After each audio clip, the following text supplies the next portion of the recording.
श्री रामचरितमानस की रचना का उद्देश्य है भगवान राम के चरित्र का, भगवान राम की लीला का वर्णन। पर वर्णन करते हुए यदि वे चाहते गोस्वामी जी तो भगवान श्री राम की वंदना से प्रारंभ करते। हमारे परम संत श्री सूरदास जी महाराज जब सूर सागर का प्रारंभ करते हैं तो भगवान कृष्ण की वंदना से उसका श्री गणेश करते हैं। चरण कमल बंदौ हरि राई। तो वहाँ एक पद्धति है और यहाँ गोस्वामी जी ने जब प्रभु के चरित्र का वर्णन किया तो उसके प्रारंभ में बड़े विस्तार से वंदना की और उस वंदना में ऐसा लगता है कि किसी देवी, किसी देवता, किसी चरित्र को, किसी व्यक्ति को, भक्त को उन्होंने छोड़ा ही नहीं। प्रत्येक की वंदना आपको मिलेगी और उसकी पराकाष्ठा यह है कि जब वो संतों के साथ दुष्टों की भी वंदना करते हैं, बहुरी बंद खलगन सत्य भाई, तो मानो दोनों में भिन्नता तो लगती है और उसका तात्पर्य यही है कि एक में अनेक और अनेक में एक। सूरदास जी की वंदना में यदि भगवान कृष्ण की वंदना से प्रारंभ किया गया तो उसका अर्थ है कि भगवान में ही तो सब निवास करते हैं, तो भगवान की वंदना करें तो वो सबकी वंदना हो गई। और गोस्वामी जी इसको इस रूप में प्रस्तुत करते हैं कि जब सब भगवान के ही रूप हैं तो फिर हम सबकी वंदना करते हैं तो भी भगवान की ही वंदना है। तो दोनों की पद्धति में भिन्नता होते हुए भी उद्देश्य तो एक ही है।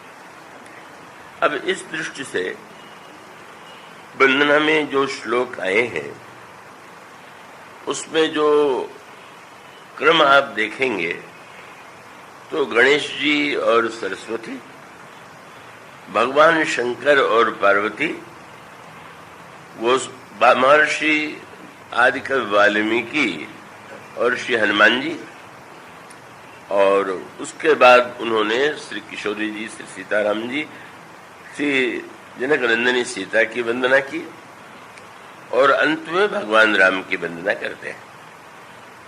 तो इस तरह से उन्होंने, आप गणना करेंगे तो इसमें 9 की वंदना है।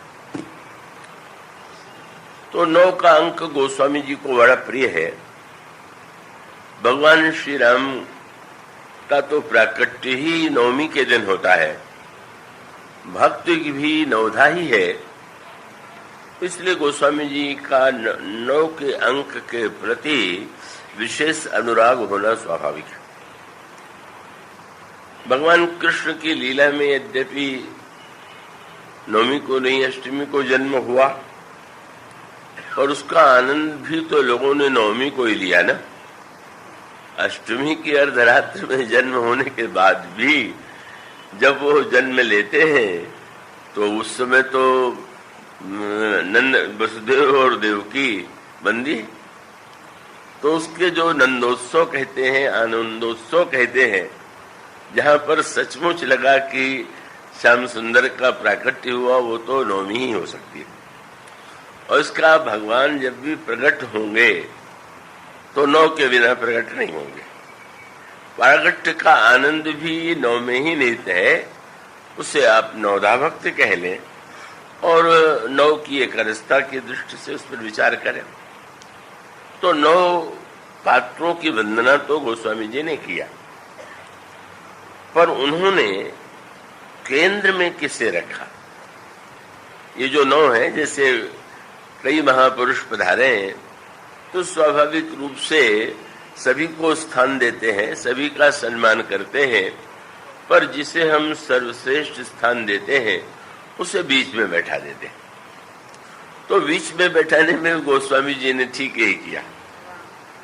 पहले तो श्री भगवती सरस्वती और ब्रह्मा की वंदना, और उस वंदना के बाद उन्होंने भगवान शंकर और पार्वती जी की वंदना, बीच में गुरुदेव की वंदना, और उस वंदना के बाद फिर वाल्मीकि जी और हनुमान जी की वंदना, और अंत में श्री किशोरी जी और श्री राम की वंदना। तो केंद्र में जब उन्होंने गुरुदेव को रखा तो इसका अभिप्राय ये हुआ कि इन सब की कृपा जो है, जिस केंद्र से मुझे प्राप्त होगी वह तो गुरुदेव है। मानो भवानी, ये जो वंदना के में गोस्वामी जी गुरुदेव को केंद्र में रखते हैं, उसका तात्पर्य ये है कि यह जो समस्त कल्याण में, ये जो हमें इनके द्वारा जो शक्ति मिलेगी, जो कृपा मिलेगी, वो उसके केंद्र में गुरुदेव है। किंतु गुरुदेव को उन्होंने किस रूप में देखा, और तब वहां पर स्पष्ट है कि उन्होंने गुरुदेव को भगवान शिव के रूप में ही देखा। वंदे बोधमयम नित्यम गुरुम शंकर रूपिणम। गुरुदेव जो है वो साक्षात भगवान शिव के ही स्वरूप है। और इसका अभिप्राय यह हुआ कि गुरुदेव केंद्र में है और गुरुदेव साक्षात शिव के रूप।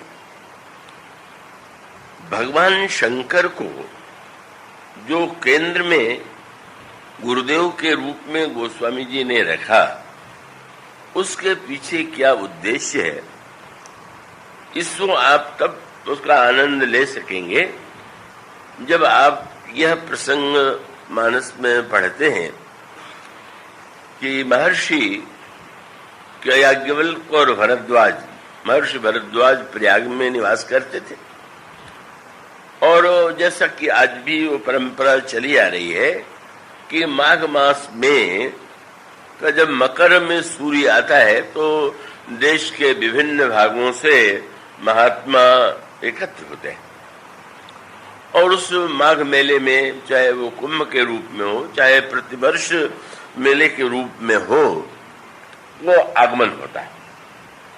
और उस प्रसंग में वर्णन यह किया गया कि जब तक मेला था तब तक तो सब लोग आनंद ले ही रहे थे सत्संग का, स्नान का, पर जिस समय सारे तीर्थ यात्री चले गए तो चले जाने के पश्चात महर्षि याज्ञवल्क्य भी बाहर से आए हुए थे, पर उन्होंने निवास किया था महर्षि भरद्वाज के आश्रम में। तो जब महर्षि याज्ञवल्क्य चलने के लिए प्रस्तुत हुए तो भरद्वाज जी ने चरणों को पकड़ लिया और ये कहा कि अब आप थोड़े दिन और रुक जाएं। तो बड़ी अनोखी बात है भाई, आयोजक की अभिलाषा होती है कि अधिक से अधिक लोग सुने। तो अगर भरद्वाज जी सुनना चाहते थे तो जब इतना बड़ा मेला था तभी प्रश्न करके उसका उत्तर पूछते, पर जब उन्होंने कहा मकर मज्जी गमनहि मुनि वृंदा, तो उसका अभिप्राय है कि महर्षि याज्ञवल्क्य को, भरद्वाज जी को ऐसा लगा कि अब जो लोग तीर्थ स्नान के लिए आए, पुण्य परक बुद्धि लेकर के आए और वो पुण्य प्राप्त करके धन्य हो गए, पर जिनके हृदय में भक्ति की अभिलाषा है, तो भक्ति की अभिलाषा की पूर्ति के लिए राम कथा श्रवण करना है उन्हें, और श्री राम कथा के लिए का वो उसका अभिप्राय है कि अब किन्हीं अन्य लोगों का सत्कार नहीं करना है, अन्य लोगों से कोई व्यवहारिक नाता नहीं रखना है। अब केवल एकांत का अवक्षण आता है जब वो प्रणाम करते हैं, और वो जिज्ञासा, अपना प्रश्न जो है महर्षि याज्ञवल्क्य के समक्ष रखते हैं। उन्होंने ये कहा कि मैंने सुना है, पढ़ा है कि भगवान शंकर भी निरंतर राम नाम का जप करते हैं। तो मैं जानना चाहता हूं कि ये राम है कौन? क्यों? क्या श्री राम को आप नहीं जानते? नहीं, मैं जानता तो। एक श्री राम वह है कि जो अयोध्या के राजा दशरथ के पुत्र और वन में जिनकी पत्नी का रावण ने हरण कर लिया और क्रोध उन्हें आया और रावण का वध उन्होंने कर दिया, तो क्या वही ये राम है जिनका शंकर जी जप करते हैं?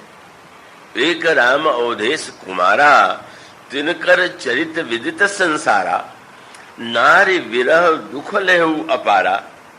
पत्नी के वियोग में बहुत दुखी हुए, बहुत क्रोध आया, रावण का वध कर दिया। तो क्या यही वो श्री राम है कि जिनके नाम का जब शंकर जी करते हैं? तात्पर्य क्या है? मानो अगर केवल बाहर की दृष्टि से देखें तो ऐसा लगता है कि श्री राम का पत्नी के प्रति बड़ा राग है, बड़ी ममता है, और वो जैसा होता है कि संसार में हमारी कोई प्रिय वस्तु को चुराता है या कष्ट देता है तो अगर हम में सामर्थ्य है तो हम दंड देते हैं। तात्पर्य क्या है? उसमें मूल तत्व यह है, बड़ी अनोखी बात है। रामचरितमानस में भगवान राम भरद्वाज जी के आश्रम में गए ऐसा वर्णन आता है। याज्ञवल्क्य जी के आश्रम में गए ऐसा कभी नहीं वर्णन आता। याज्ञवल्क्य जी और भगवान राम के मिलन का कोई प्रसंग पूरे रामायण में नहीं, और भरद्वाज जी और श्री राम का मिलन हुआ तो फिर स्वाभाविक है कि किसी व्यक्ति से आप मिले हुए हों और एक व्यक्ति के उसके विषय में हम जानने के लिए, ये तो हो सकता है कि किसी का नाम हमने सुना हो और हम यह पता लगाने कि उनका परिचय किससे है, और परिचय करके हम उनसे पूछें कि आप उनके विषय में मुझे कुछ बताइए। पर उल्टी बात हो गई। जिसने देखा, जिसने मिलन जिनसे हुआ, वो ऐसे व्यक्ति से प्रश्न कर रहे हैं जिस व्यक्ति का श्री राम से प्रत्यक्ष रूप से परिचय नहीं। कैसा अनोखा, बड़ी विचित्र सी बात लगती है। कथा का सारा आनंद इसी में है। कथा का आनंद माने का एक तो यह है कि किसी व्यक्ति ने देखा हो और उसने आपको सुनाया, वो एक बात हुई। पर यहां पर एक और प्रसंग की ओर आप ध्यान दें। श्री हनुमान जी अशोक वाटिका में गए और अशोक वाटिका में वृक्ष पर बैठे हुए व्याकुल हैं कि मैं क्या करूं, क्योंकि चारों राक्षसियां घेरे हुए बैठी हैं, डराने की चेष्टा कर रही हैं। उस समय कुछ घटनाएं हुई और जब राक्षसियां भी चली गईं, तीर्था भी चली गईं, तो हनुमान जी कथा सुनाने लगे। फिर वही बात, हनुमान जी से भगवान राम का परिचय कितने दिन का? जब सीता जी का हरण हुआ और किष्किंधापुरी में प्रभु, उसके पहले जब ऋष्यमुख पर्वत पर हनुमान जी प्रभु को देखते हैं, वहां जाते हैं, तो उनका परिचय हुआ। सुनने वाला कौन? सुनने वाली से सीता जी। तो हनुमान जी जो है वो प्रभु के विषय में अधिक जानेंगे कि सीता जी अधिक जानेंगे? हनुमान जी को सीता जी से पूछना चाहिए कि अच्छा जरा आप अपने विवाह की कथा, कैसे विवाह हुआ, विवाह के बाद कैसे आप अयोध्या आई, अयोध्या में कितने आनंद के दिन बीते, कैसे वन गमन हुआ, ये घटनाएं सीता जी प्रत्यक्ष रूप से उसमें सम्मिलित है, स्वयं उसकी पात्र है, स्वयं उन्होंने देखा है, उसका आनंद लिया है। और हनुमान जी से बहुत कम परिचय, अभी परिचय हो, पर अनोखी बात, कम परिचय वाले ने कथा सुनाई। कथा सुनाई और सुनाई कैसी अद्भुत कि श्री सीता जी स्वयं भगवान राम की लीला में सम्मिलित है, पर सम्मिलित होते हुए बहुत दुखी। और वही श्री सीता जी जब हनुमान जी श्री राम की कथा सुनाते हैं तो संदेह हो सकता था कि जब से मिले होंगे तब से सुनाया होगा कि हाँ कैसे सुग्रीव ने देखा, मुझे भेजा और मैंने परिचय प्राप्त किया।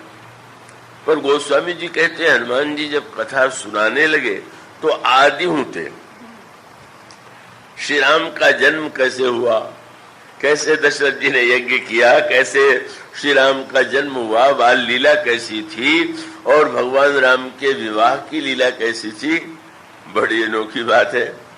ब्रह्मचारी जी उस विवाह में स्वयं गए नहीं, विवाह में सम्मिलित नहीं हुए और श्री सीता जी को सुना रहे हैं आपका विवाह उनसे कैसे हुआ। लेकिन कैसी अनोखी बात। और वही सूत्र है। मान लीजिए किसी कथा भक्त से आप पूछते हैं कि आप जो सुना रहे हैं देखा है क्या आपने, कह सकते हैं कि भाई आप तो त्रेता युग में नहीं थे, उन घटनाओं को आपने कहीं पढ़ा होगा, पर सूत्र बहुत भिन्न है। गोस्वामी जी ने कहा ऐसी मधुर कथा सुनाई कि सीता जी उस लीला में स्वयं पात्र होते हुए भी दुखी थी। और कथा सुन करके बोले रामचंद्र गुण वर्णन लागा तो सुनता ही सीता कर दुख भागा। श्री सीता जी का दुख न जाने कहाँ चला गया, इतना आनंद मिला। और आनंद मिलने के पश्चात इतनी एकाग्र हो गई कि गोस्वामी जी कहते हैं लागी सुनाई श्रवण मन लाई। अत्यंत एकाग्र हो करके हनुमान जी के मुंह से कथा सुनती हैं और कथा सुन करके दुख दूर हो जाता है। क्या अर्थ है उसका? तात्पर्य ये है कि देखने का अर्थ आपने किसी को देखा हो तो भी ऐसा हो सकता है कि आपने देख करके भी सही अर्थों में न देखा हो। और ऐसा भी हो सकता है कि प्रत्यक्ष रूप से शरीर से किसी ने भले ही न देखा हो, बल्कि अपने अंतर हृदय में मन से उसका दर्शन किया हो, उसका रसास्वादन किया हो। तो वस्तुतः अधिक कोई एक बहुत बढ़िया कविता है अवधी भाषा की कि किसी ने कहा कि दूर रहने वाले अच्छे कि पास रहने वाले अच्छे, तो उन्होंने कहा कि वैसे तो पास में रहने की बड़ी महिमा है। मंदिर में पूजा करने समय आप मूर्ति के पास रहते हैं, अपने गुरु के पास जाते हैं तो पास में रहते हैं। पर वो कवि ने कहा, एक सूफी कवि थे, उनका वो पद है, उन्होंने कहा आवश्यक नहीं। कभी कभी उन्होंने दृष्टांत दिया, पंडित व्यास सरस रस पूरी दूर ते निकट निकट ते दूरी। कभी कभी ऐसा होता है कि दूर से निकट और निकट वाला दूर, एक ऐसे। तो उन्होंने ठेठ देहाती बात कही कि दूर ते निकट जैसे गुड़ चाटा, गुड़ रखा है दूर और चीटा कहीं और है। लेकिन सचमुच चीटा कितने भी दूर हो वो गुड़ का के पास ही नहीं पहुंचता। वो गुड़ का आप बैठ देख रहे हैं, गुड़ रखा हुआ है और गुड़ के रस का आनंद वो चीटा दूर से रहने वाला आकर के ले रहा है। और दूसरा व्यंग उन्होंने किया कि पास रहने से कोई रस पाले, ऐसा नहीं है। क्यों? उन्हें पंडित व्यास सरस सर पूरी दूर ते निकट निकट ते दूरी, और दूर ते निकट जैसे गुड़ चाटा और निकट ते दूरी फूल जैसे कांटा। गुलाब का फूल और उसके बगल में ही वो कांटा, और वो कांटा न जाने कब से रह रहा है, पर क्या कभी उसको उसके मन में क्या उसपे क्या उसके रस का, उसकी कोमलता का, उस सुगंध का कोई प्रभाव पड़ा है? मानो कथा का आनंद ही है कि वो देश काल व्यक्ति से निरपेक्ष है। कोई व्यक्ति पास रह करके भी न जाने, कोई दूर रह करके भी जान ले। क्यों? वही सूत्र समझाने की चेष्टा की गई। इसका अभिप्राय यह है कि वो जो रस की एक तो वृत्ति है और रस की वृत्ति के साथ साथ का वो जो व्यक्ति है उसके मन में अगर वह वस्तु है, उसको आगे चल करके तुलसीदास जी महाराज ने स्पष्ट किया। जब उन्होंने पूछा तो मुस्कुराए याज्ञवल्क्य जी, बोले मैं समझता हूं जो तुम सब कुछ जानते हो, लेकिन कथा सुनने के लिए तुमने मुझसे ऐसा प्रश्न किया है। और इसके बाद उन्होंने भगवान शंकर और पार्वती जी के चरित्र का वर्णन किया, और वर्णन नहीं किया, बड़े विस्तार से वर्णन किया, 2-4 पंक्ति में कह देते। अगर आप कोई किसी प्रसंग पर किसी वक्ता से, संत से बोलने के लिए कहें और वो कुछ और कहने लगे तो अपने को वो बुद्धिमान समझने वाला कहेगा कि मैंने क्या पूछा है, क्या बता रहे, मैंने कौन से प्रसंग के विषय में पूछा, तो वो नए कहाँ चले गए। तो वो मानो, मुझे याद है हमारे साथ एक पहले ब्रजवासी थे बरसाने के, और बड़े ही विनोदी थे, मेरे प्रति उनके श्रद्धा या स्नेह जो भी कहिए था। तो वो स्वाभाविक रूप से मेरे साथ ही भ्रमण करते रहते थे। उस भ्रमण में वो एक बार बहुत वर्ष पहले बम्बई आए, तो उसमें श्री निकेतन में प्रवचन चल रहा था। अभी जैसे हमारे उमा शंकर जी उससे पहले कहते हैं, वो भी कथा से पहले वो सुनाया करते थे। अब वो जैसा होता है, प्रारंभ में श्रोता बहुत कम होते थे और बहुत कम, और स्वाभाविक है कि जब कथा प्रारंभ होती है तो अधिक भीड़ हो गई। बड़े विनोदी थे और मुझसे उन्होंने कहा कि क्या आप समझते हैं कि ये जो भीड़ होती है राम कथा के प्रेमी है? क्यों भाई, कहने लगे अगर कथा के प्रेमी होते तो मैं क्या जहर पिलाता हूं? मैं भी तो राम कथा ही सुनाता हूं। नहीं आते इसका अर्थ है वकालत सुनने आते हैं, कथा बता सुनने नहीं आते। मैंने बहुत आनंद लिया उनकी बात का। उसका अभिप्राय यही है कि उनका तात्पर्य था कि ये क्या बात हुई, अगर राम कथा के प्रेमी है तो उनको उस समय मैं श्री राम की कथा सुना रहा हूं, श्री राम की चर्चा कर रहा हूं। विनोद में भी एक दृष्टि से उन्होंने बिल्कुल सही बात कही। इसका अभिप्राय यह है कि अंतर यदि दिखाई देता है तो निश्चित रूप से न दिखाई दे ये तो बड़ी ऊंची स्थिति है, पर वो साधारणतः मनुष्य की में संस्कार ऐसे है, नाम के प्रति ऐसी आसक्ति है कि उसके कारण इस प्रकार का विभेद जो है व्यक्ति के द्वारा बहुधा हो जाता है। किंतु वो जो कथा का रस है, उनसे मुझसे जो अनोखा संबंध था बड़ा विनोद में था। और एक बार तो हमारे एक और बड़े योग्य श्रोता थे, वो एक दिन स्वतंत्र उन्होंने आयोजन किया, उनका प्रवचन हुआ। जो आए मेरे पास तो मैंने पूछा कैसा प्रवचन आपको लगा, तो उन्होंने हंस करके कहा कि अब तक तो मैं समझता था कि अन्य वक्ता जो 1 महीने में कहते हैं उसको आप 1 घंटे में सुना देते हैं, पर इनको सुन करके लगा कि जो आप 1 महीने में कहते हैं वो 1 ही घंटे में सुना देते हैं। उनका व्यंग था कि मान लीजिए कोई व्यक्ति बहुत बढ़िया व्यंजन रखा हुआ हो और बस ठूसना प्रारंभ कर दे, अभी रसगुल्ला है तो वहीं पर समोसा मुंह में डाल दिया है, तो परिणाम क्या होगा कि सामने वाला व्यक्ति तो कुछ रस नहीं ले पाएगा। उनका व्यंग यही था कि जो बातें आपसे इन्होंने सुनी है बस वो ये सोचे बिना कि क्रम से सुनावे, बस एकदम उसकी अनुभूति कराते। तो कभी कभी वो उनकी बातें विनोद में और उनके संदर्भ से जुड़ करके मुझे अच्छी लगती थी। उसका सूत्र यह है कि कथा का श्रोता और कथा का वक्ता का उसके मूल में एक विशेषता होनी चाहिए, अगर है तो पूरा आनंद लेगा।